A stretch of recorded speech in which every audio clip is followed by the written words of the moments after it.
अस्सलाम वालेकुम dear students, कैसे आप सब? बढ़िया। Welcome to Shahid Siraj education point. बेटा, कल हमने जो लेक्चर आपके साथ शेयर किया था that was universalisation of elementary education. उसके साथ हमने कुछ ऑब्जेक्टिव्स भी आपको बताए जिसको हमने नीड एंड इंपॉर्टेंस भी बताया था, एंड आफ्टर दैट हमने कुछ प्रॉब्लम्स भी डिस्कस किए थे। तो बेटा आपको याद रखना है, प्रॉब्लम्स के रिलेटेड हमने अभी 2 लेक्चर्स अपलोड किए हैं, problems of elementary education and problems of universalisation of elementary education.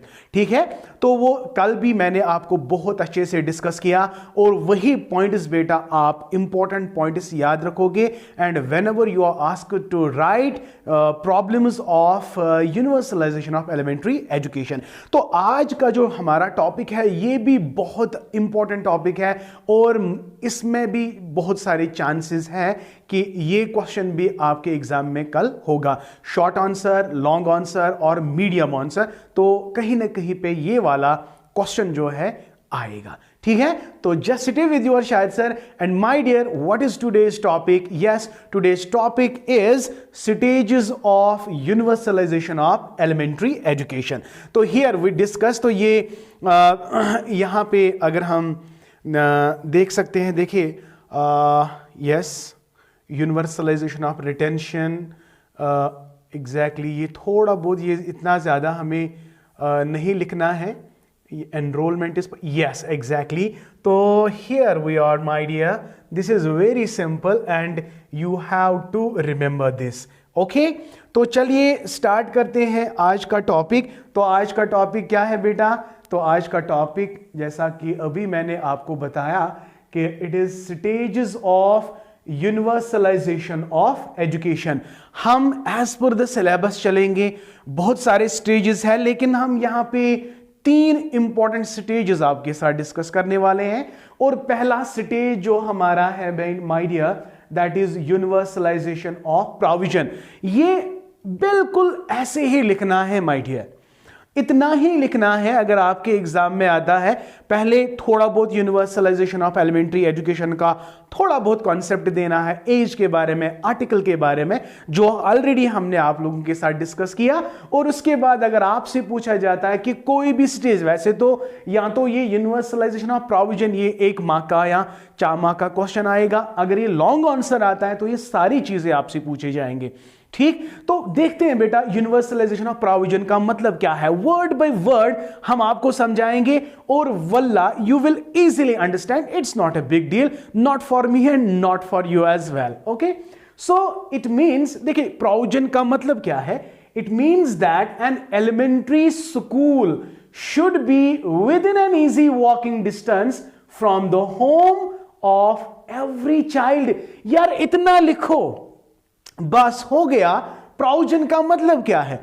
अगर हम चाहते हैं, गवर्नमेंट ऑफ इंडिया चाहती है कि हम यूनिवर्सलाइज करें एलिमेंट्री एजुकेशन को, तो there must be what we called as universalisation of provision. हमें इजी वॉकिंग डिस्टेंस पे स्कूल्स एस्टैब्लिश करने होंगे ताकि बच्चों को ये इजी हो जाए, पेरेंट को एज वेल। तो कल मैंने, आपको याद है, कल मैंने डिस्कस किया था कि parents are illiterate, parents are poor, parents are conservative. तो ये सारी चीजें इनको निकालनी है। तो जब हम ये सारे प्रोविजन रखेंगे, तो प्रोविजन यहां पे समझना है डेफिनेशन क्या है यूनिवर्सलाइजेशन ऑफ प्रोविजन का। It means that elementary school का मतलब क्या है भाई? 6 से लेकर 14 साल, यानी प्राइमरी स्कूल की अगर हम बात करेंगे, कि it means that an elementary school should be within an easy walking distance from the home of the every child.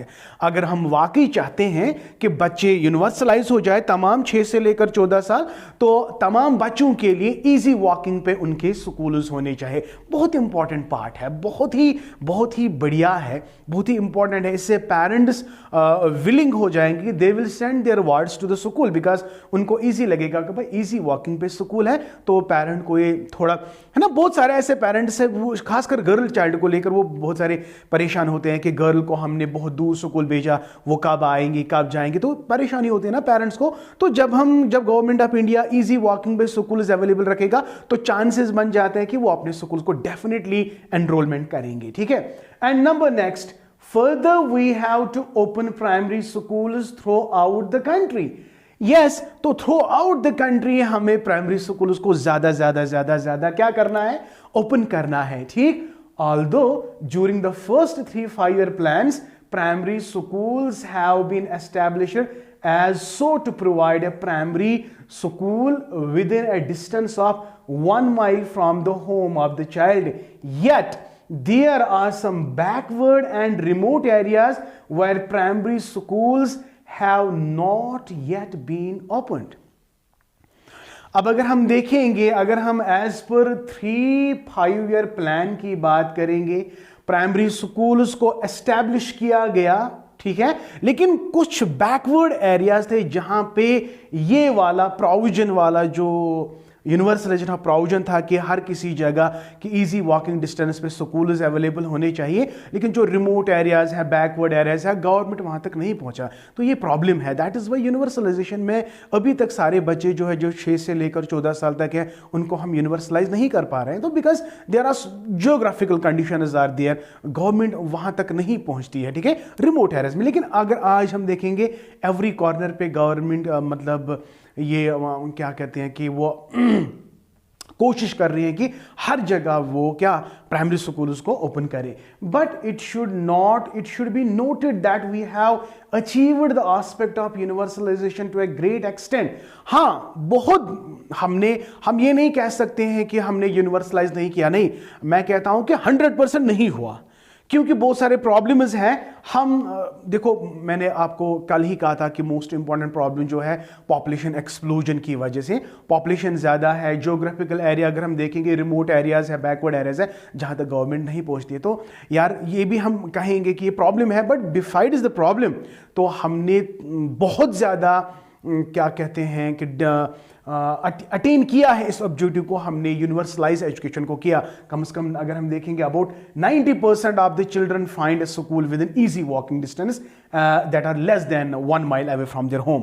बहुत सारे 90% ऑफ द चाइल्ड वो है जिनको इजी वॉकिंग डिस्टेंस पे स्कूल अवेलेबल है। हाँ, हम ये नहीं कहेंगे कि 100 बच्चे, सभी बच्चों को 1 mile अवे स्कूल है, ये भी नहीं कह सकते, बट मैक्सिमम जो है हम गवर्नमेंट ऑफ इंडिया ने करा है, ठीक। अब नेक्स्ट पॉइंट पे आते हैं।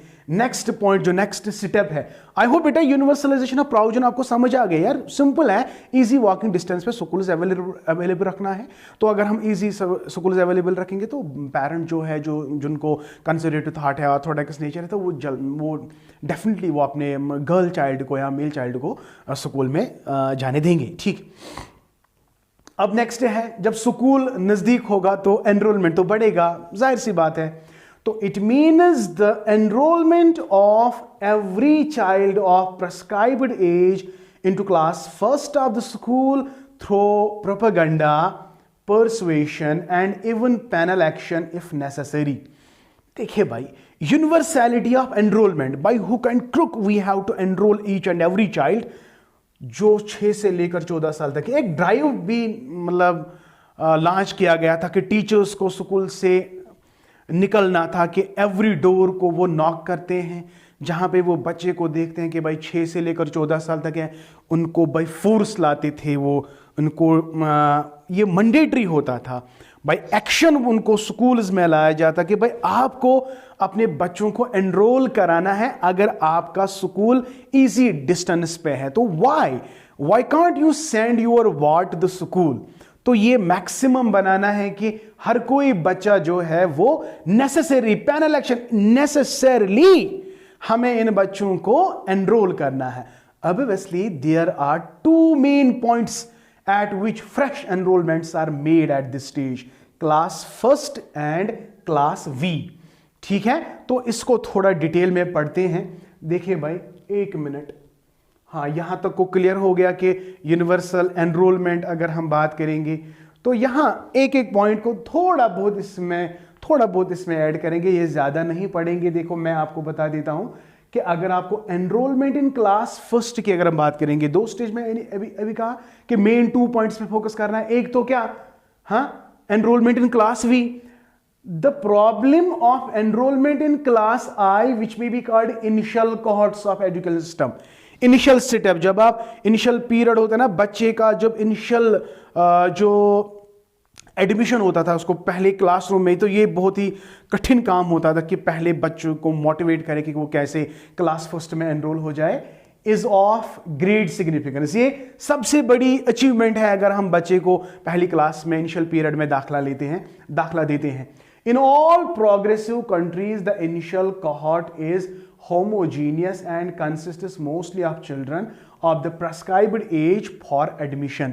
तो अगर हम बात करेंगे तमाम जितने भी प्रोग्रेसिव कंट्रीज है, डेवलप्ड कंट्रीज है, जो इनिशियल पीरियड होता है ना, इसमें सभी बच्चे जो होते हैं इनमें होमोजेनिटी होती है। फॉर एग्जांपल हर कोई बच्चा प्राइमरी क्लास में इनका एज 6 ईयर्स, ये हर किसी प्रोग्रेसिव कंट्री में होता है, that is it is homogeneous. ठीक है, एडमिशन आप यहाँ भी अगर आप बात करोगे कि अगर आपको फर्स्ट क्लास में बच्चे को एडमिशन करना है तो आप पहले देखते हो एज, अगर 6 है तो परफेक्ट एज है, क्योंकि हमारा कॉन्सेप्ट है ना, ये यूनिवर्सल कॉन्सेप्ट है कि when a child is exactly at 6 तो इसको एनरोल करना है क्लास फर्स्ट से। चूंकि अभी प्री प्राइमरी स्टेजेस भी आ गए हैं तो हम बच्चे को 3 साल से ही एडमिशन कराते हैं, वो हम ईसीसी अर्ली चाइल्डहुड की हम बात करेंगे। In India on the other hand the initial cohort is class 1 has been extremely heterogeneous and its heterogeneity is being reduced only slowly। अगर हम यहाँ बात करेंगे इंडिया में, हम बहुत सारे बच्चों को देखते हैं कि यहाँ पे ये होमोजेनिटी का कॉन्सेप्ट नहीं है। प्रोग्रेसिव कंट्रीज में क्या है कि every child is once it is 6 years mandatory, इसको फर्स्ट क्लास में रखना है। लेकिन यहाँ अगर हम बात करेंगे आपको बच्चा 7 साल का भी है, 8 साल का भी है, वो अभी भी 6th क्लास में पढ़ रहा है, तो there is heterogeneity and it is obviously a problem. तो ये सारी चीज़ें हम बाद में बात करेंगे, अगर टाइम मिला तो यहाँ पे इसको इतना है आप याद रखेंगे। एंड नंबर नेक्स्ट अगर क्लास IV की बात करेंगे, ये थोड़ा बहुत इंपॉर्टेंट यहाँ पे है। यहाँ पे इंपॉर्टेंट है class V, enrolment in class V, enrolment in class V। I hope बेटा आपको बहुत अच्छे से समझ आ रहा है।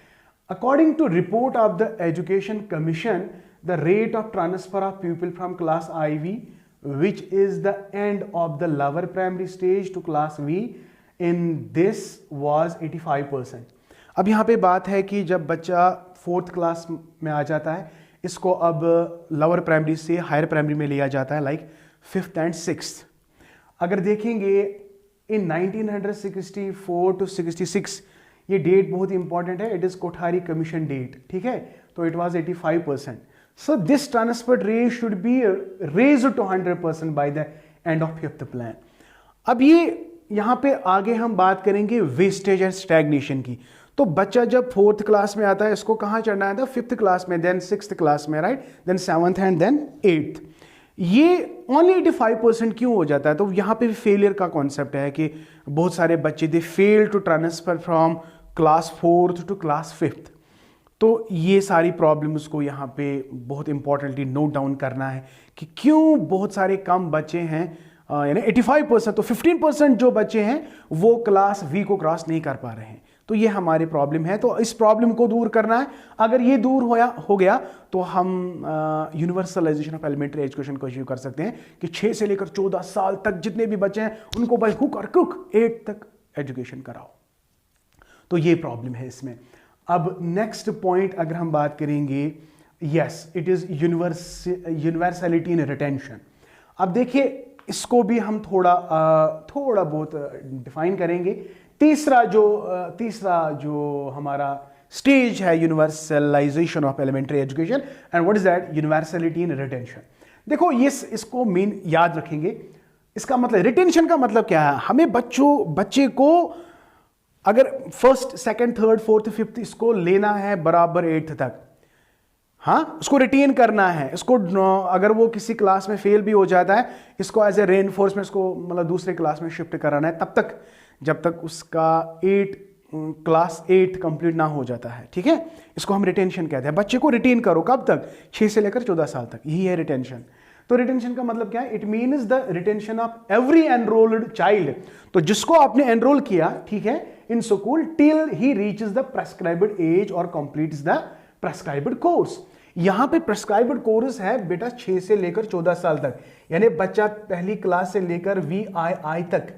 तो बच्चा जब यहां पे एनरोल हुआ ना, यहां पे एनरोल होने के बराबर इसको एजुकेशन कब तक दो, जब तक वो 8th क्लास में ना आ जाए। जब तक एक पूरा कोर्स एलिमेंट्री का कोर्स कंप्लीट ना किया जाए, बच्चे को रिटेन करो, बच्चे को रिटेन करो। भाई कैसे करो, किस तरह करो, ये आप सोचो, बट इसको रिटेन करो। तो यहां पे it implies to ensure that every child progress regularly from year to year and there is no stagnation. Stagnation का मतलब है बच्चा 5th क्लास में आ गया और नेक्स्ट ईयर इसकी परफॉर्मेंस इतनी ज्यादा वीक है, इसको 5th क्लास में ही रखा गया। तो इसको ये नहीं होना चाहिए। बाय हुक एंड क्रुक आपको एंश्योर करना है रिटेंशन में कि बच्चा ईयर बाय ईयर प्रोग्रेस कर रहा है। उसके लिए आपको बहुत सारी मेहनत करनी होती है। तो बच्चे को रिटेन करना है कहां से कहां तक, 6 से लेकर 14 साल तक। ठीक है, तो this is what we called as universality of retention. अब यहां पे देखो, it has been observed that a large number of students leave the school without completing their elementary school. ये देखा गया है कि बहुत सारे ऐसे बच्चे हैं जिन्होंने अभी 8th क्लास वो नहीं पहुंचे तो वो स्कूल को लीव करते हैं, और ये सबसे बड़ी प्रॉब्लम है। इससे भी हम यूनिवर्सलिटी को अचीव नहीं करेंगे। तो you have to keep an eye on this कि why so many children leave the school before they complete the course. तो ये नहीं होना चाहिए। देखें, इसको हम प्रीमैच्योर विड्रॉल भी कहते हैं। School. According to Indian Education Commission report, the wastage is very large at lower primary stage. That's about 56. इसको wastage कहते हैं। Wastage का मतलब है premature withdrawal from the primary education. Premature withdrawal का मतलब क्या है? अभी आपने 6 से लेकर 14 साल तक पढ़ाई नहीं की, आप इससे पहले ही स्कूल आपने छोड़ दिया। क्यों? क्योंकि बहुत सारी प्रॉब्लम्स हैं, मैंने ऑलरेडी आपको डिस्कस किए हैं। वो सारी प्रॉब्लम्स की वजह से बच्चे का मन नहीं लग रहा है, यहां बच्चे के पेरेंट्स कंपेल कर रहे हैं, बच्चे की पुअरिटी है, बहुत सारी फैक्टर्स अवेलेबल है कि जिसकी वजह से बच्चा इस स्कूल से निकल रहा है। तो इसको प्रीमैच्योर विड्रॉवल कहते हैं, मैच्योर विड्रॉवल नहीं, प्रीमैच्योर विड्रॉवल। प्रीमैच्योर विड्रॉवल का मतलब क्या है? Before attaining the age of prescribed course he leaves the school. This is called as wastage. तो अकॉर्डिंग टू कोठारी कमीशन सबसे ज्यादा वेस्टेज कहां पे पाई जाती है? प्राइमरी लेवल पे, that is 56% for boys and 62% for girls. तो यहां पे ज्यादा रेशो जो है वो गर्ल्स का है। तो ये सारी चीजें हमने आपके साथ डिस्कस की है कि गर्ल्स में ये विड्रॉल, प्रीमैच्योर विड्रॉवल क्यों होता है। तो ये थे कुछ important as per your syllabus, ये थे कुछ इंपॉर्टेंट स्टेजेस। तो स्टेजेस में बेटा हमने कितने स्टेजेस पढ़े? हाँ, तो पहला स्टेज जो था हमने पढ़ा था universalization of provision is the first, कि it means that an elementary school जो है वो इजी वॉकिंग डिस्टेंस पे होना चाहिए। फिर हमने यूनिवर्सलिटी ऑफ एनरोलमेंट, हमें मेक श्योर करना है कि जो भी बच्चा 6 से 14 साल तक है, बाय हुक एंड क्रुक हमें इसको दाखला देना है, किसमें? प्राइमरी एजुकेशन में। तो इसको एनरोल करना है, एडमिशन कराना है। तो इसमें मैंने 2 स्टेजेस बताए कि एनरोलमेंट इन क्लास फर्स्ट, ये भी एक चैलेंजिंग टास्क है, एंड देन इसमें हमने एनरोलमेंट इन क्लास वी, ये भी एक चैलेंजिंग टास्क है। ठीक है, एंड देन थर्ड वन जो बहुत ही इंपॉर्टेंट है, बच्चों को रिटेन करना है, यूनिवर्सलिटी ऑफ रिटेंशन। रिटेंशन का मतलब क्या है? बच्चे को तब तक रिटेन करना है जब तक वो प्रेस्क्राइब्ड कोर्स कंप्लीट ना करे। और इसमें साथ में हमने वेस्टेज का कॉन्सेप्ट पढ़ा। वेस्टेज का मतलब है प्रीमैच्योर विड्रॉवल, ये हम बाद में भी करेंगे। तो कल हमारा और एक टॉपिक होगा, इसी को लेकर हम डिस्कस करेंगे कि यहाँ पे 2 इंपॉर्टेंट प्रॉब्लम्स होते हैं। One is the wastage, another is stagnation. और ये वेस्टेज और स्टैग्नेशन इन प्राइमरी एजुकेशन क्या है, इस चीज को हम कल डिस्कस करेंगे इंशाल्लाह। तब तक दीजिए अपने शाहिद सर को इजाजत। Thank you, may Allah bless you and keep always learning.